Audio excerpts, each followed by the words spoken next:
Au nom du Père, du Fils et du Saint-Esprit, ainsi soit-il. L'Assomption de la Bienheureuse Vierge Marie,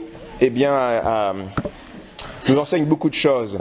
Tout d'abord, bien sûr, qu'elle est la plus heureuse de toutes les créatures, parmi tous les bienheureux.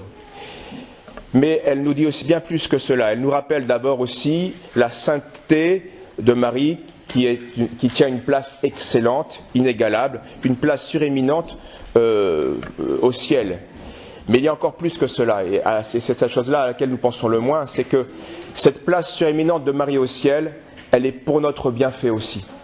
Elle est pour nous. Elle est pour nous assurer aussi notre salut. Marie est cette femme unique qui a été vierge et mère et vierge, en acceptant de mettre au monde le Fils unique de Dieu, et qui est devenue ainsi la mère de Dieu, ça nous le savons et nous y pensons souvent, mais aussi la mère des hommes. Elle est devenue la mère du Christ et la mère de tous ceux qui sont unis au Christ. Elle est donc la mère de la tête et donc la mère des membres du corps mystique. Car ce serait monstrueux d'enfanter une tête sans corps ou un corps sans tête, ce n'aurait pas de sens. Marie a enfanté mystiquement, physiquement la tête et mystiquement les membres du Christ, nous. Elle est donc, et elle mérite ce terme, elle mérite ce nom, elle est bien la nouvelle Ève. Elle est vraiment, elle, la vraie mère des vivants. Marie, Marie nous a transmis la vie. Elle nous a transmis le vivant, son fils qui est la vie. Tandis que Ève, elle, était une sorte de marâtre, meurtrière, qui n'enfantait que pour transmettre la mort. Ce n'était pas le plan de Dieu, mais c'était l'œuvre d'Ève, c'est ce qu'elle a fait avec Adam. Et donc Marie nous a donné la vie en acceptant les douleurs de la mort. L'épître d'aujourd'hui fait allusion à cela. Tu n'as pas épargné ta vie pour sauver ta race, ton peuple. Marie ne s'est pas épargnée pour nous sauver. Elle a connu les douleurs de l'enfantement, les douleurs de la mort, et même. Alors bien sûr, si elle a mis au monde son premier-né, notre Seigneur Jésus-Christ, sans aucune douleur, de manière miraculeuse, mais en nous enfantant, nous, sur le calvaire, au pied de la croix, eh bien, nous, elle nous a enfantés dans les douleurs, en acceptant ce glaive de douleur prophétisé par Siméon. Donc avec son Fils en croix, elle a donné sa vie pour nous. Et tout cela, eh bien, fait de Marie, eh bien, la mère de l'Église, la mère des rachetés, des élus. Marie est donc la personnification de l'Église, ou autrement dit, elle est l'Église en personne.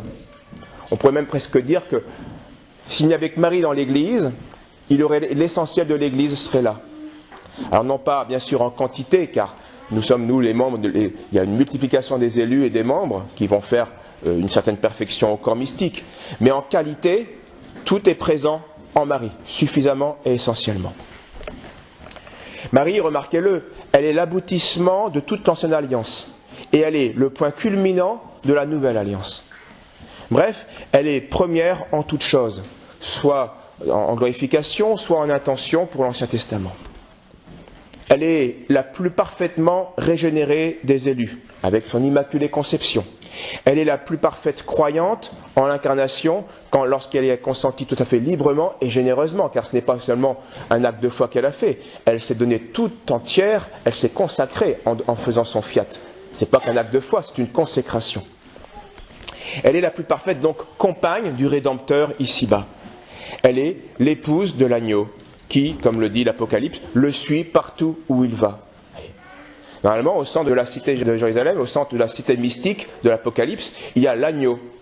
Mais l'épouse suit partout où va son époux, donc elle suit partout où va l'agneau. Donc Marie est bien au centre de la cité mystique. Et ceci se voit bien sûr donc à l'incarnation, elle est là, présente, avec un rôle essentiel, et puis au début de sa vie publique, avec le miracle de Cana, le premier miracle officiel, et puis ensuite elle s'efface certes, pour revenir au moment le plus important de sa vie publique, qui est le calvaire, qui est le sacrifice, qui est la croix. Donc tout ce que fait ce divin époux, eh bien, est passé par Marie, son épouse, mystique.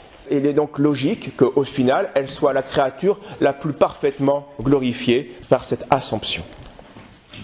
En elle, donc, toutes les promesses du Christ se sont réalisées parfaitement et à un degré sublime. Et elle est en cela notre modèle, notre exemplaire.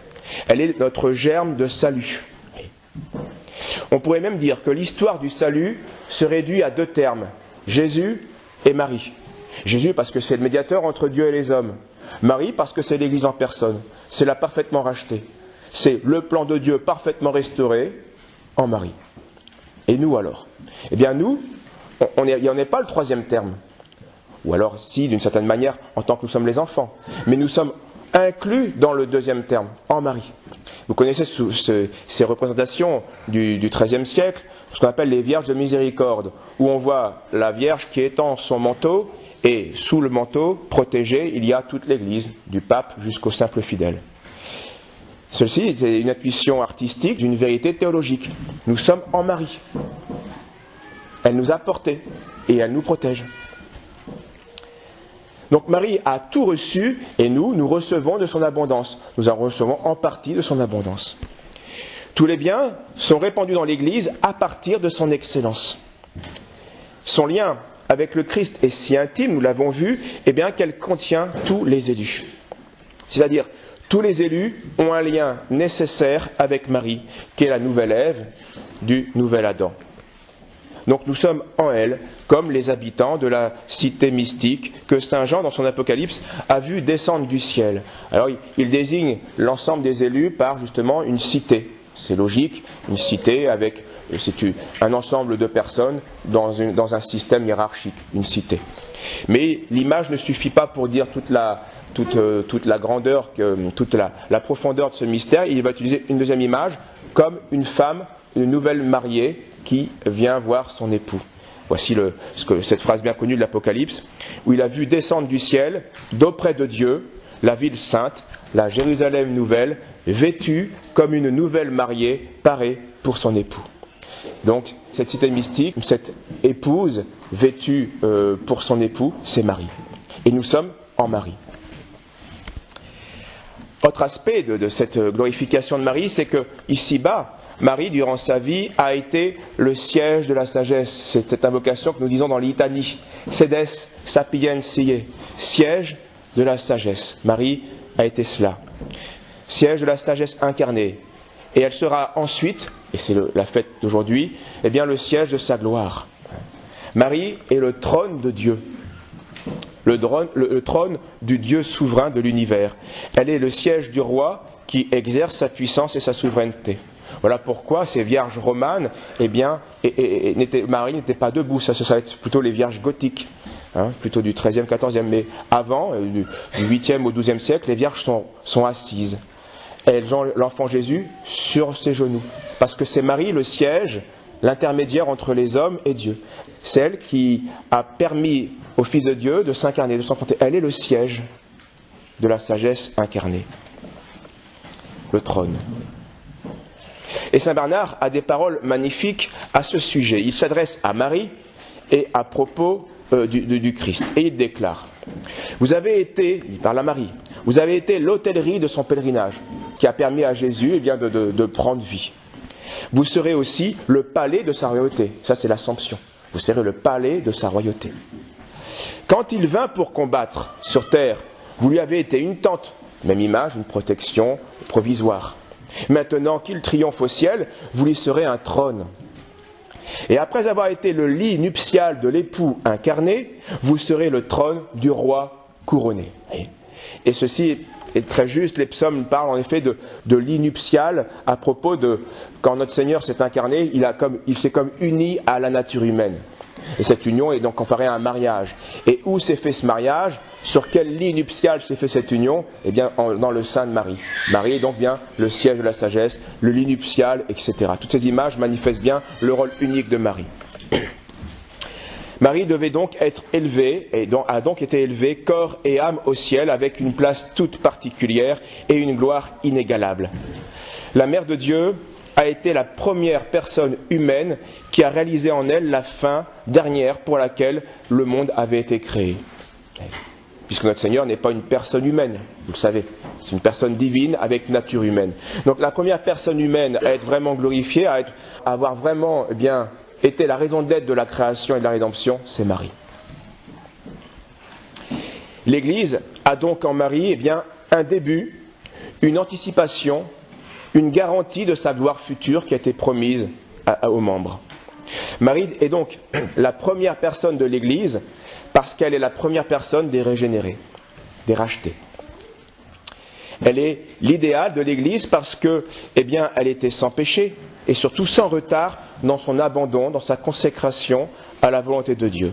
En disant « Voici la servante du Seigneur » et en y restant fidèle, même quand le glaive de douleur a transpercé son cœur, eh bien Marie est devenue la mère de Dieu, la mère sauvée, et elle a mérité d'être la première en tout, le trône de Dieu et le cœur de l'Église. Lorsque donc nous contemplons Marie qui est élevée au ciel, eh bien pensons que notre tour viendra, puisqu'elle est la mère qui enfante, et nous sommes ses enfants. Nous devons la suivre, nous allons la suivre. Les pères le disent, Marie a précédé, l'Église suivra. Marie a précédé, l'Église suivra. Et souvenez-vous de ce que je viens de vous dire sur le trône de la sagesse, de Marie qui est le grand trône, le grand siège de Dieu. Et voyons comment nous, les membres du Christ, allons nous aussi à un degré moindre, devenir nous aussi ces sièges, ce palais de Dieu. Et là encore, c'est l'Apocalypse qui nous le dit.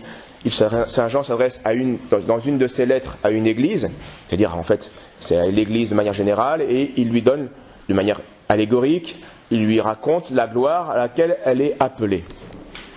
Celui qui vaincra, dit Saint Jean, je le ferai asseoir avec moi sur mon trône, comme moi aussi j'ai vaincu et que je me suis assis avec mon Père sur son trône.